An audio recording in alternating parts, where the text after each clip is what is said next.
Bonjour à tous et bienvenue dans cette vidéo sur la réfraction et la réflexion de la lumière dans laquelle je vais présenter les phénomènes de réfraction et de réflexion.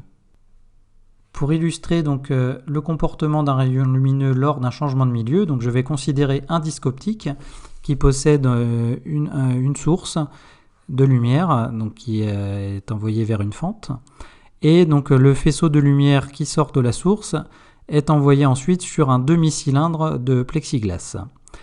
Tout autour de mon disque optique, j'ai des graduations qui me permettent d'évaluer les angles des rayons lumineux qui sortent et qui rentrent dans le milieu. Je vais faire tourner le disque optique pour faire varier l'angle d'incidence sur la face du milieu, qui correspond au plexiglas, ici le passage de l'air vers le plexiglas. Et j'observe le phénomène suivant.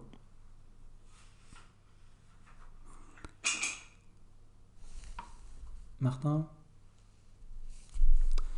On constate que le rayon lumineux, quand il rentre dans le plexiglas, est dévié. Et en même temps qu'un rayon est dévié, nous observons qu'il reste un deuxième rayon qui, lui, reste dans l'air et se propage dans une autre direction. Ces deux phénomènes sont les phénomènes de réfraction et de réflexion. Un rayon lumineux se propageant dans un milieu et arrivant à la surface d'un nouveau milieu va pouvoir subir deux phénomènes, soit un phénomène de réfraction qui veut dire qu'ici il y a changement de direction de propagation du rayon lumineux quand il rentre dans le nouveau milieu, et il peut également subir le phénomène de réflexion qui ici est le changement de direction de propagation dans le milieu de départ quand il arrive sur un nouveau milieu. Je vais représenter sur un schéma les différents phénomènes observés.